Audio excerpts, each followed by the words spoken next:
it's time to raise a glass to the Pacific Northwest cider scene with my next guest. Emily Ritchie is the executive director of the Northwest Cider Association, and she is here to showcase some of this year's standout sips from the 2025 Northwest Cider Cup.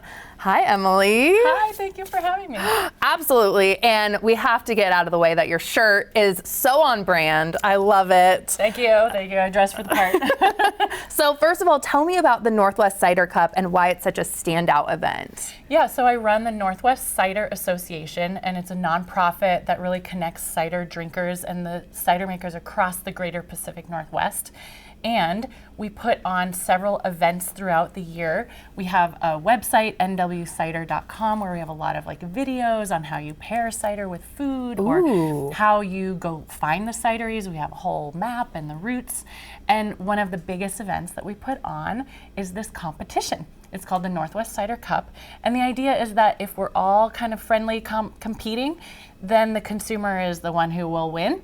You know, we get to taste the very best that's made here. And I get to taste some of the very best today, which I'm very excited about. So you're going to walk me through a couple winning ciders. What have we brought and what's the process here? Okay, so it's fall, right? Apples Yes. are coming off the trees right now. All of our cider makers are picking furiously. So I brought you some actual apples that go into these ciders. So these are single varietal ciders, kind of like wine. You know, if you order a Pinot Noir, it's going to have that grape in it. Same with this.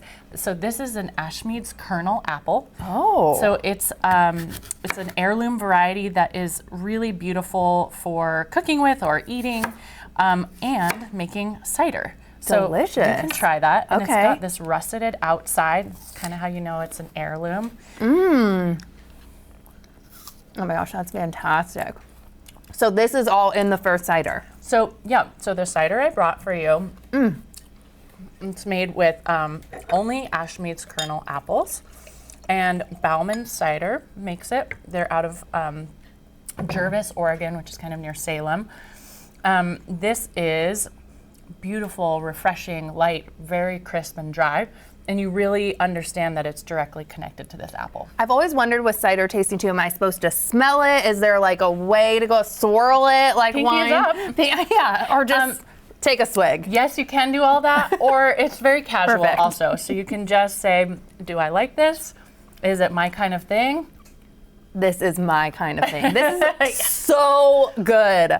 This is so refreshing. I feel like it would be refreshing for right now when the temperature is so warm, but also totally perfect for fall. So perfect. And this one, gold, at our competition in our dry category. I give this a 15 out of 10. No one cares about my rating, but it's a Kelly Hansen rating. That's the best cider I've ever had. That is so good. Okay, you're gonna maybe show me one more to try and top it, but I don't know if you will. I'm gonna keep drinking. So apples come in lots of sizes and shapes. Yes. I thought that was a cherry. Right? It's so baby, like a Rainier cherry. So it's a crab apple. A crab apple. Not all apples were bred for eating. So I'll warn you, this isn't gonna be your favorite apple ever, but it just gives you a sense of, some apples taste different. This is not something you would buy at the store because it's kind of mealy. It doesn't have like a smaller flavor. It's not gonna dry out your mouth or anything, but you're like, I wouldn't grow that to eat it. It doesn't really taste like a typical apple where you have that sharp freshness. It just is kind of, it doesn't really taste like a lot of anything to me, right? Right.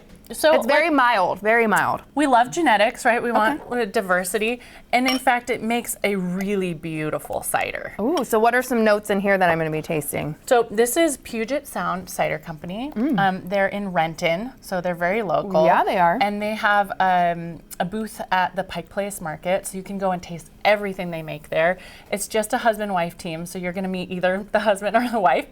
And this got a little bit more tannin, a little bit more astringency, more like a red wine. Still very dry and very appley, and really showcases the fall. Okay, I'm diving in.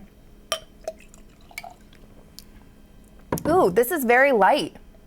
This feels a lot smoother, light. Kind of more like a champagne. Yeah, a little sparkling going on. I think I still might like number one, but this is a close second. I'll take it. Walk me through some trends. What should people be looking for tips and trends?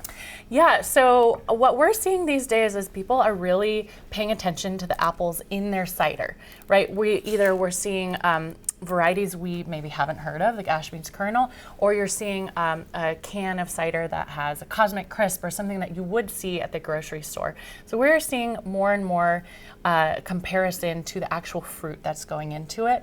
And so I think that really speaks to you're gonna find different flavors and different ciders, right? Just like if you like Chardonnay, you might not like Cabernet Sauv, right?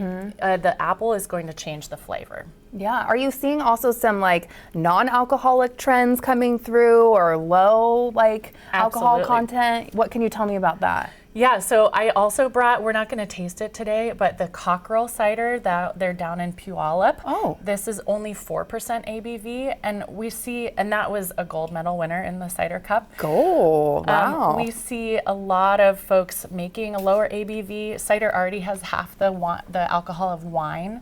And some are even making non-alcoholic ciders. They're fermenting it and then they're removing the alcohol. You know, we're equal opportunists. There's all sorts of people out there who want to drink or not drink, and cider is a great option. Absolutely. When you're thinking ciders a lot of times, besides of course pairing it just with these delicious apples, what kind of food do you think about that pairs well with cider?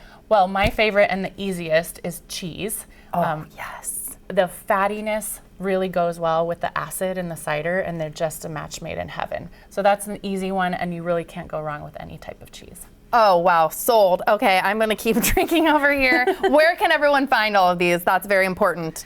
Yeah, so as I said, on our website, nwcider.com, you can actually find the actual cideries to go visit, take a road trip. Fun. There's a map that connects to Google Maps. But also there's all sorts of great tap rooms locally, grocery stores that carry. And then locally here in Seattle is a husband-wife team that run Press Then Press. And they will ship cider anywhere in the country. They're local to Seattle, so they'll also deliver to your house. But if you have friends, you know, farther afield and you want to send them something, that's a great place to start. Emily, thank you for opening my eyes to cider. I'm all in. Thank you, thank you.